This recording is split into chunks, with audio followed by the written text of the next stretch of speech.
Luego tenemos las características de la glosognosis. ¿Qué características tiene la glosognosis?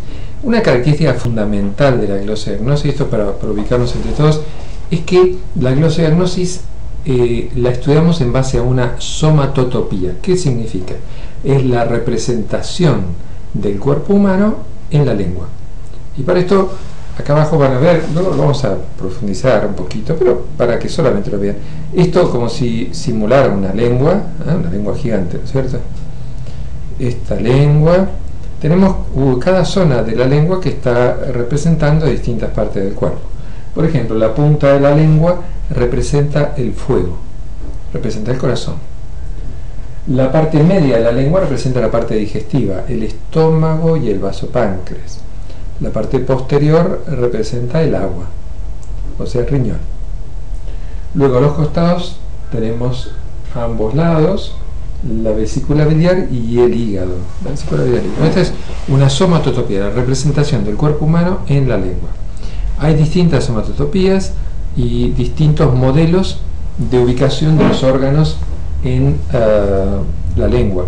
Vamos a ir estudiando varios de ellos y vamos a tratar de comprenderlos. Esta es una aproximación para que vayamos acercándonos al tema. Estas son las características fundamentales de la glosognosis. Los fundamentos de la glosognosis es que, como en toda medicina china, hay un microcosmos dentro del macrocosmos. Hay un microcosmos dentro del macrocosmos, por lo cual el hombre es un microcosmos dentro del universo.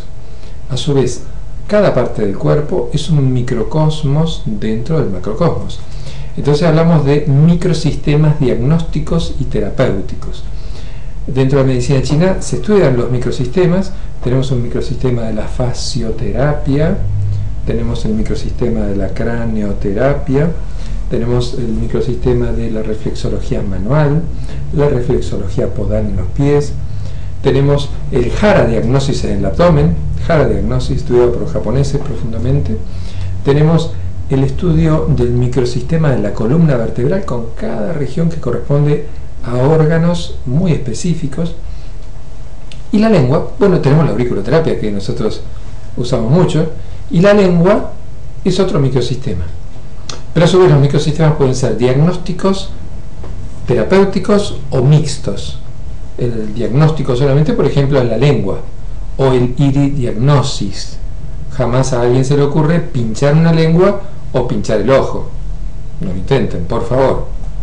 Entonces, hay otros microsistemas como es la oreja, que es mixto, que es diagnóstico y terapéutico. Yo veo una manchita en la oreja y yo identifico que el lugar donde está la manchita puede haber una lesión en un órgano, y entonces le pregunto al paciente: ¿vos tuviste tal problema? Sí. Ah, bueno, vamos a colocar allí para ayudar. En la lengua no vamos a usar ninguna semillita, ni aguja, ni masaje, solo lo vamos a usar con la finalidad diagnóstica.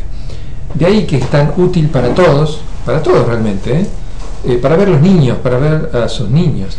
Las mamás saben intuitivamente, le ven la lengüita a los niños y saben que el cuerpito está cargado, que está con problemas de empacho, llamamos en Argentina, o sea que la digestión está cargada, que hay que alivianarle la digestión, etcétera, etcétera. La mamá sabe mucho por intuición simplemente de todo esto.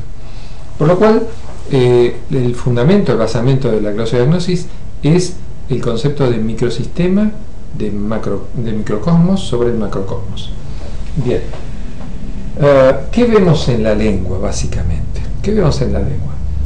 Ahora estoy haciendo una aproximación y después quiero que entiendan la importancia de por qué conocer de glosodiagnosis. En la lengua vamos a ver el brillo de la lengua. El brillo de la lengua. Vamos a ver el color de la lengua. Hay muchos colores de la lengua. Habitualmente no tenemos en cuenta esto, pero puede ser un color más rosado, un color más rojizo, un color más oscuro, más púrpura, más negro.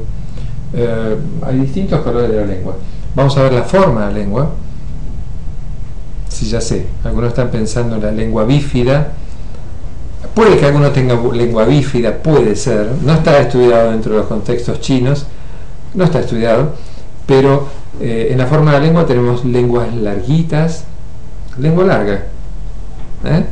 Tenemos lenguas más redondeaditas, tenemos lenguas gorditas, lenguas como hinchaditas, distintas características de la lengua, y cada una de estas características nos va a dar información sobre un tipo de diagnóstico determinado, un problema determinado al cual podemos ayudar.